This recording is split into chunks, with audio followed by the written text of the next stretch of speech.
নিৰ্বাচন নিৰ্বাচন নিৰ্বাচন এতিয়া নিৰ্বাচন সমাগত সকলোৱে জানে সমগ্ৰ অসমবাসীয়ে জানে নিৰ্বাচন কেতিয়া তিনিটা পৰ্যায়ত যেনেকৈ নিৰ্বাচন হ'ব অসমত আৰু প্ৰথমটো হৈছে 19 এপ্ৰিল একেবাৰে বিহুৰ পিছতে নিৰ্বাচন দ্বিতীয়টো হৈছে 26 এপ্ৰিল আৰু তৃতীয়টো হৈছে 7 মে গতিকে মই যে ক'ব গৈছো যে গুৱাহাটীত দুগৰাকী প্ৰাৰ্থী প্ৰতিদ্বন্দ্বিতা কৰিছে আৰু দুগৰাকী প্ৰাৰ্থীয়ে খুব দক্ষতা শক্তিশালী প্ৰাৰ্থী আৰু সেই দুগৰাকী হ'ল মীৰা বাইদেউ মীৰা বৰঠাকুৰ বাইদেউ আৰু বিজেপিৰ পৰা উঠিছে বিজুলী কলিতা মেধি চাওক দুগৰাকীয়ে খুবেই শক্তিশালী প্ৰাৰ্থী এতিয়া এগৰাকী হ'ল বিজেপিৰ আৰু মীৰা বাইদেউ হ'ল কংগ্ৰেছৰ এতিয়া চাওক মই ক'ব গৈছো মই যেনেকৈ কোনো ৰাজনীতিৰ লগত জড়িত নাই মই কোনো ৰাজনীতিৰ লগত মোৰ কোনো ধৰণৰ সম্পৰ্ক নাই মই এগৰাকী সাধাৰণ জনতা সাধাৰণ ৰাইজ মই ৰাইজত কৰোঁ গতিকে মোক যদি আজি সোধে বা মই এই গুৱাহাটী সমষ্টিৰো মই নহয় তথাপি মই ভিডিঅ'টো বনাইছোঁ কিবা এটা যেনেকৈ ৰাজনীতি আহি আছে যিটো ৰাজনীতি বা বলি আছে নিৰ্বাচনৰ বা বলি আছে সেইকাৰণে মই ভিডিঅ'টো বনাইছোঁ মোক যদি কোনোবাই সোধে বা আপোনালোকে যদি মোক সোধে যে আপুনি ক'ত ভোট দিব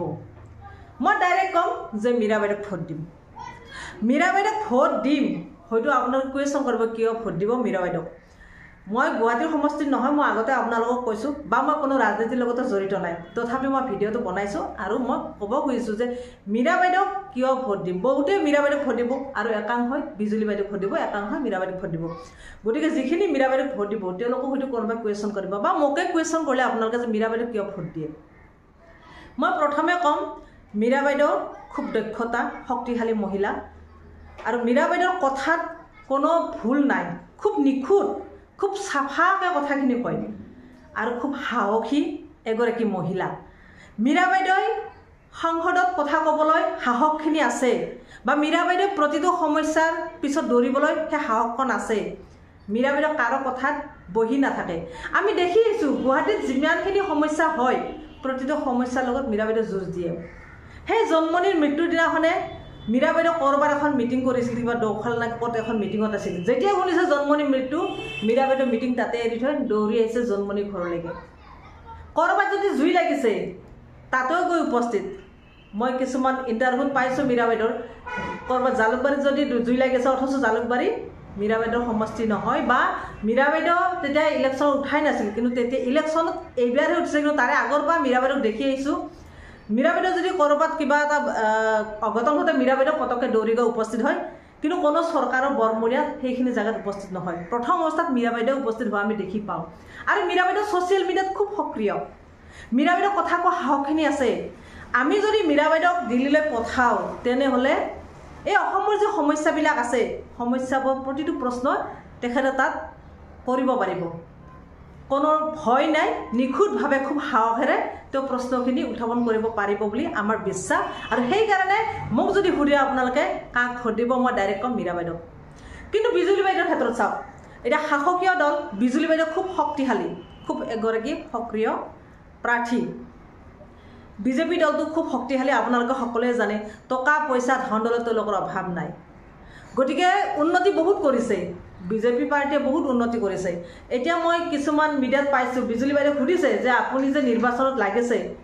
ৰাইজক কি প্ৰস্তুতি দিছে ৰাইজৰ পৰা আপুনি কি পাইছে তেতিয়া সেই বিজুলী বাইদেউ কৈছে যে ৰাইজে মোক এটাই কৈছে যে মৰম আৰু আশীৰ্বাদ দিছে মই ৰাইজৰ পৰা মৰম আৰু আশীৰ্বাদ পাইছোঁ তেতিয়া সুধিছিলে যে ৰাইজক আপুনি কি প্ৰস্তুতি কি দিছিলে এইবাৰ যে কি কৰিম আমি এইবাৰ জয় হ'লে কি হ'ব কি নহ'ব কি প্ৰতিশ্ৰুতি দিছে এতিয়া সেই বিজুলী বাইদেউ কৈছে প্ৰতিশ্ৰুতি দিবলৈ আমাৰ একো নাই ৰাইজে আমাৰ পৰা প্ৰতিশ্ৰুতি বিচৰাই নাই কাৰণ উন্নয়ন ইমানেই হৈছে ফ্লাইঅভাৰৰ পৰা মেডিকেলৰ পৰা স্কুল কলেজ কোনোফালে কমি নাই বিজেপি চৰকাৰখনে মোদী ডাঙৰীয়াই ইপিনে আমাৰ হিমন্ত বিশ্ব শৰ্মা ডাঙৰীয়াই সকলোখিনি কৰি দিছে গতিকে ৰাইজে প্ৰতিশ্ৰুতি আমাক দিব লগা একোৱেই ৰখা নাই গতিকে আমি প্ৰতিশ্ৰুতি দিয়া নাই কিন্তু ৰাইজৰ এটাই পাইছোঁ যে মোৰ ওপৰত হেনো আশীৰ্বাদ আৰু মৰম আছে মই সেইখিনি পাইছোঁ গতিকে মই জিকাটো নিশ্চিত বিজুলী বাইদেউ সেইটো কৈছে হয় উন্নয়ন ঠিকে কৰিছে উন্নয়ন কৰিলেইতো নহ'ব মই এগৰাকী মহিলা মই মহিলা হিচাপে মই এটা কথাই কওঁ ৰাতিপুৱা শুই উঠাৰ পৰা ঘৰখনত আমি গৃহিণী যোগে ঘৰখন বহুত কাম কৰি যাওঁ শুই উঠাৰ পৰা দেখিছোঁ পইচা পাকঘৰত যাম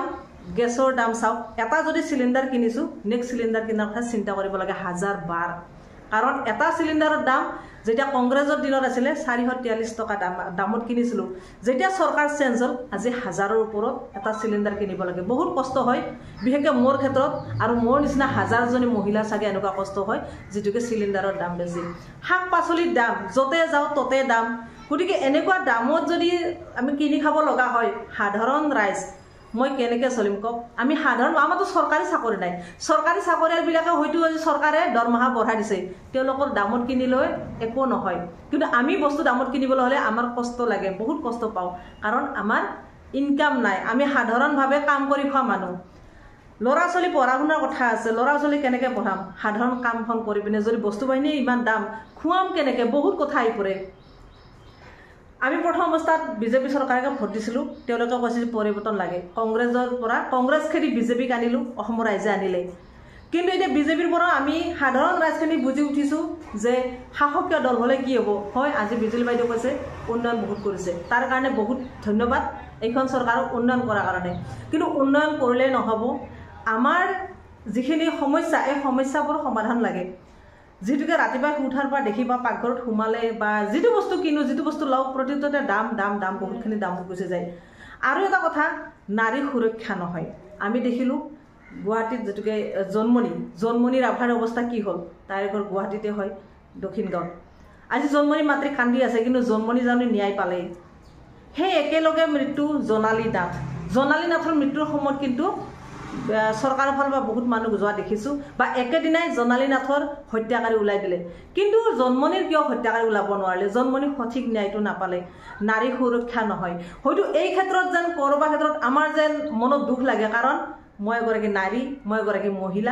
মহিলা হিচাপে যিখিনি সমস্যা পাই আহিছোঁ এইখন চৰকাৰ দিনত সেই হিচাপে মই নিবিচাৰোঁ বিজুলী বাইদেউক মই বিচাৰোঁ মীৰা বাইদেউক সেয়েহে ক'ব বিচাৰোঁ যে মই মীৰা বাইদেউকে ভোট দিম কিন্তু এইখিনিতে আগতে কৈছোঁ আৰু এবাৰ কওঁ যে মই কোনো ৰাজনীতিৰ লগত জড়িত নাই মই এগৰাকী সাধাৰণ ৰাইজ সাধাৰণ জনতা আৰু মই গুৱাহাটী সমষ্টিৰো নহয় তথাপি এইখিনি কথা ক'লোঁ মোৰ মনলৈ অহা কথাখিনি মই ভাবোঁ মীৰা বাইদেউ যদি দিল্লীলৈ যায় বহুত সমস্যা সমাধান হ'ব বা নাৰীখিনিও সুৰক্ষা পাব বা ছোৱালীখিনি ভালদৰে পঢ়া শুনা কৰি মুক্ত মনেৰে ঘূৰা ফুৰা কৰিব বুলি মোৰ বিশ্বাস আছে এইখিনি কৈ আজিৰ ভিডিঅ'টো সামৰিছোঁ আজিলৈ নমস্কাৰ বাই বাই